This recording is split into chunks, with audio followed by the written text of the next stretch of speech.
kitchen table is set for two, but I haven't eaten in days.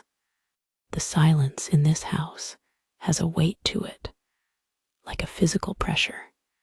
Everything is too clean, polished, sterile. It feels like a museum of a life.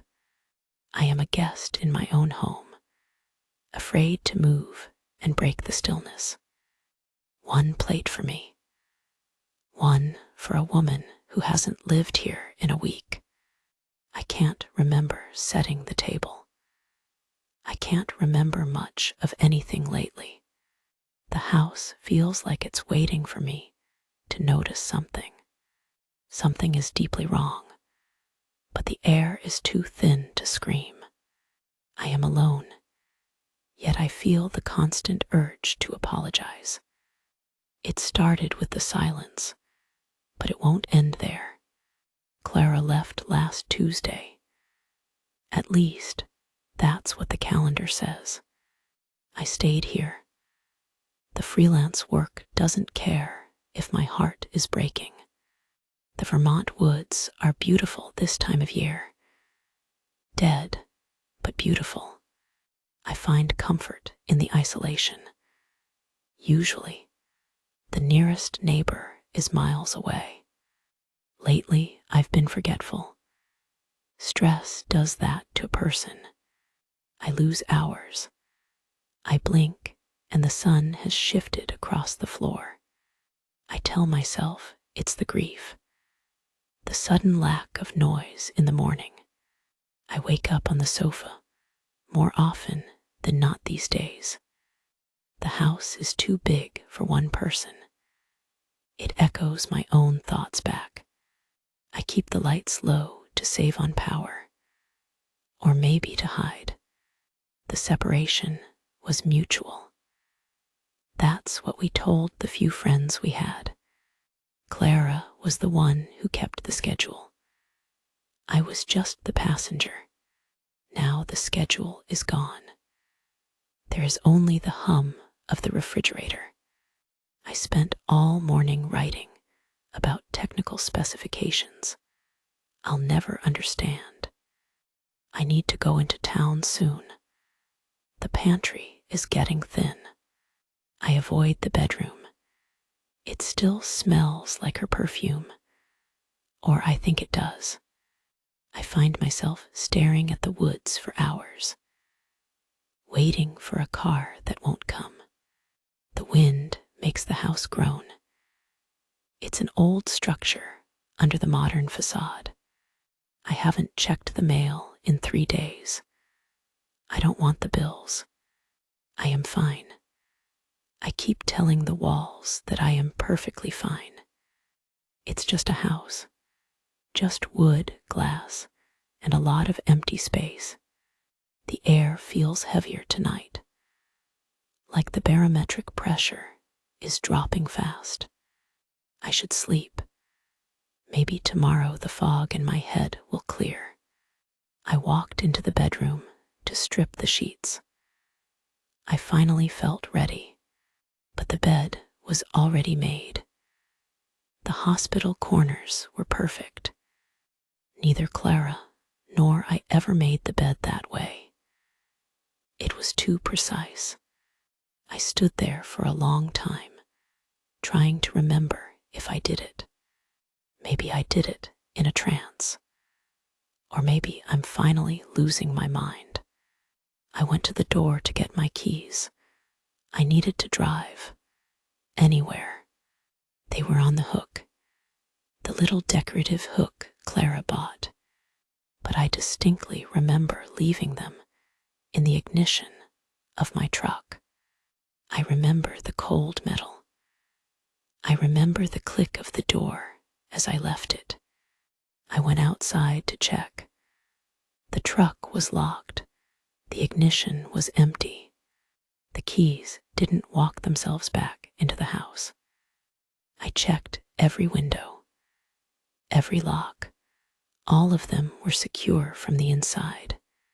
The house was a fortress, and I was the only one with a key. I didn't sleep that night. I sat in the kitchen and watched the door. The correction happened again. At exactly 7:00 a.m., the coffee started brewing. I hadn't touched the machine. I hadn't even put water in it. The smell of hazelnut filled the kitchen. Clara's favorite. I hate hazelnut. I poured it down the sink. My hands were shaking so hard the porcelain clattered. I found my laundry in the bedroom, folded and stacked on the bed, but they were folded into strange, tight triangles, unfamiliar shapes. It looked like something done by a machine, or someone with an obsession. I called Clara. I needed to know if she still had a spare key. She didn't answer. She never answers anymore. I checked the security cameras I'd installed when we first moved in. The footage for the gap hours was missing. 2 to 5 a.m. It wasn't deleted. The files simply weren't there. The camera hadn't recorded. I checked the logs. No power outages. No system errors. The house just stopped watching during the night. I went to take out the trash, trying to maintain some sense of routine. I found a receipt at the bottom of the bin. One I didn't recognize. Peaches, heavy cream, raw honey. Items I never buy. The store was 40 miles away. The timestamp said 3:15 a.m. I checked my bank app. The transaction was there. My card had been used. I was asleep at 3:15. I know I was. I remember the dream I was having. I bought a carbon monoxide detector. It's the rational explanation for memory loss. I waited for it to beep. I prayed for it to beep. A gas leak is fixable. It stayed silent. The air in the house was perfectly, hauntingly clean. Then I thought, Clara. It has to be Clara. She's trying to break me. She wants the house. She wants a better settlement. She's gaslighting me. The thought brought me a strange sense of peace. A human enemy is better than a ghost. I would catch her. I would prove she was the one folding the laundry. I decided to lock myself in, to make the house a cage for both of us. I took a hammer and long steel nails to the bedroom door. I drove them deep into the frame from the inside. No one was getting in. I stayed awake as long as I could, staring at the barricade. I must have drifted off. The exhaustion was a heavy, suffocating blanket. I woke up to a sound, a soft, metallic clink. The nails were gone. The holes in the door were empty and smooth. They were sitting on my nightstand, in a perfectly straight, even row. The hammer was placed neatly at the foot of the bed. I didn't hear the door open. I didn't hear the hammer. I didn't hear anything. I began to hear a humming sound. It started in the walls and moved to the floor. It was a tune my mother used to sing, a lullaby about a bird in the snow. The voice was flat, mechanical, like a recording played at the wrong speed. I followed the sound to the pantry. It was loudest behind the shelves. I found a gift on my pillow when I returned to the room, a lock of hair tied with a black ribbon. It wasn't Clara's blonde hair. It was mine, coarse, dark, and freshly cut. I felt the back of my head. There was a patch of skin, smooth and cold. I had to leave. I grabbed my bag and ran for the truck. The air outside was freezing, but I didn't care. I just needed out. I climbed into the driver's seat, but something was wrong. The seat was pushed all the way forward, adjusted for someone much shorter. My knees hit the dashboard. I struggled to breathe in the cramped space. I looked in the rearview mirror to adjust it. There was a smudge of dirt on my forehead. I reached up to wipe it away. It wasn't dirt. It was a bruise, deep purple and yellow at the edges. I didn't remember falling. I didn't remember hitting anything. I ran back inside, not to stay, but because I realized I'd left the basement key. I went to the pantry to find the spare. I moved the boxes of pasta. The back wall of the pantry didn't feel like wood. It felt like a door. I pushed, and the wall swung inward on silent, well-oiled hinges. It wasn't a crawl space. It was a room, small, windowless, and warm. The walls were covered in Polaroids, dozens of them, all of the same person. Me sleeping in the kitchen, on the sofa, in the bath.